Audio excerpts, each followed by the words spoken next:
All right, I am here with Shirley talking about blood pressure, and actually we're going to go through a bunch of stuff that's in the blood pressure course and see which ones help her and see which ones do not. But really, one of the big picture why I wanted to do this is to, yes, help her, but there's probably a lot of other people out there, whether you're younger, but especially if you're older generation, and I'm talking about neurology stuff and functional neurology stuff. Most people are not familiar with that at all, and it just seems like, hey, this is weird stuff. This is crazy stuff. What, it's just not for me. Even my dad said, okay, I'm doing it the old-fashioned way with exercise and food, and which is good, but sometimes that's not enough. And also to realize that, yes, the major controller for blood pressure is your brainstem, and a lot of times what we've done or not done to ourselves, mostly inadvertently, living a domesticated life, we've done some damage there. And so this is about discovering where that damage is and how to fix it for both your brainstem, but also if you fix your brainstem, you fix your blood pressure. So that said, good. Tell her what were your thoughts and what are your thoughts? Well, I started taking the course, and some of it's very foreign to me. It's very foreign to me. Never did a lot of that stuff. I'm trying, but I don't know.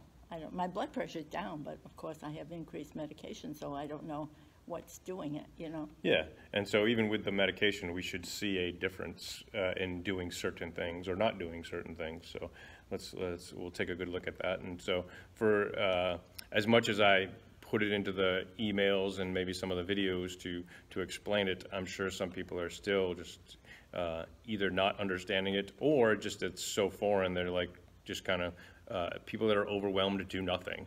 So hopefully this is to get over that overwhelm and just say like, oh, let me really try this, and if I have questions, let me ask, and hopefully some of these things will help explain maybe some of the details that will help you get over that overwhelm and really test things out. Okay. All right, we just checked Shirley's numbers initially. She went for a 10-minute walk, took a 5-minute rest before we checked them. And so one of the questions is, hey, why is one side different than the other side? So her left side was 148/81, pulse of 76. Her right side was 133/73, pulse of 73. And that's enough of a difference to say it's most likely a difference in the left brainstem versus the right brainstem. So that would say, again, we'll test and retest a bunch of stuff to make sure, but initially that pretty much says that her left brainstem is not working as well as her right brainstem. And as I say any of this stuff, like, I don't want you to be paranoid. If you've been to the brain degeneration seminar or other stuff, I was like, we all have deficits and dysfunctions. We're humans living on planet Earth. We've gotten in car accidents, we've fell downstairs, we had sporting accidents, we just living a domesticated life, what we've done and not done, stuff like that. But I think it's also important not to just forget that stuff and say, hey, how am I going to fix that stuff? Realizing that, hey, that's not just, hey, pop a pill for blood pressure. Now, in the short term, maybe, yeah, so you don't have a stroke, but in the long term, you really want to say, hey, okay, obviously there's something that I need some rehab for my brain. And one of the ways to think about all these drills, when we realize one that works for us, that is an indication, like if I was looking at that, it'd be like, oh, okay, there's a drill that helped me get my blood pressure. That means there's a drill that I would continue to do, not only to help my blood pressure, but to continue to rehab my brain. Mm-hmm. All right. And does that explain why, like, because you're like, oh, why is it different left and right? And I've talked about it before, but a lot of people don't get that. Yeah, I understand what you're saying. I just never thought about that. Yeah, before. And protocol is supposed to be, they check both sides, but they rarely do. Yeah, they and don't. So I would encourage, especially knowing that you have a difference, I would have that conversation with your cardiologist and encourage them to check both sides. And some doctors are humans too, and nurses are humans too, so sometimes you don't get too far with stuff like that. But either way, I would try to have that conversation, and more importantly, you understand it and know what you need to do and realize, oh, okay, that's probably more a neurological thing than a cardiology thing. Yeah. Okay. And just do what you need to do. So for her, now this is only one test, which looks really good, but with any of the tests, I would test them again and again and again, see if you can do that consistently. And if you can do it consistently, okay, there's something that you should really make part of your life for as long as it's helping. So her left, by doing that with the aftershocks, her left side went from 148/81 to 129/71. And her right side went from 133/73 to 128/74. So not only much lower, but much more even. So your brain and your blood pressure really liked that. I also was talking to her about, in fact, one of the things that amazes me when you really get into studying blood pressure is you'll see an article, whether in the media or in the medical stuff, and they're ranting or raving about how this helps people with blood pressure, and then you really get into the details of it, and it's like, yeah, this dropped it by 2 points over 1 point, or this dropped it, and there maybe some of the more amazing, and that's normal, like that's what you usually see, or maybe the really amazing ones, this dropped it by 4 points over 2 points, and which is nothing compared to, like, she just dropped it 19 points using vibration on the bone in front of her ear, which again sounds crazy, sounds weird, but when you understand neurology, it makes perfect sense. Also, I mean, some of those studies too, I've seen as much as like, oh, this drug or this technique dropped it maybe 10 points over 4 points, but those are really rare. And a lot of times that ends up with people that are really troubled that do it medically, end up being on, I often see people that are on 3 different drugs to actually even get close to the effect, and it's still, 60% of those people are still out of control with high blood pressure.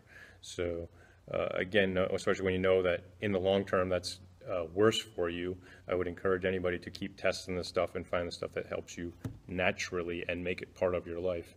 That said, I'll shut up. And what's your 2 cents? What did you just discover? Well, what are your thoughts towards that? Well, I like that. I mean, it doesn't hurt, it doesn't do anything. I mean, it just kind of fine. Another way I'm thinking about this too is I started out the course with passive stuff, meaning like just knowing behavior change. Like if you got to add a bunch of things in your life, it's a challenge and most people won't do it. So the more passive stuff that works, now granted, you might need to do other stuff that is more behavior change and change your diet, change your exercise routine, add these other things in, but the more you can, like, hey, you could wear those and go for your walk, you could wear those and you're putting around the house, you could, anything like that.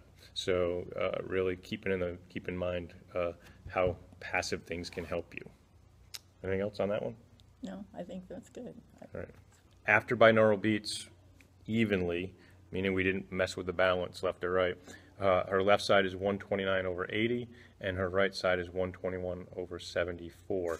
Both, well, especially from where she was, we can continue to work on getting better, but most people would say those are good numbers. But again, what we realize is that the left side is higher by 8 points over 6 points. Not as bad as when we started, but the left side's higher. So again, if I went back and tested those binaural beats again, I would get into the balance and play with the balance to see if we can play with the balance on that to get your blood pressure, yes, good, but also balanced.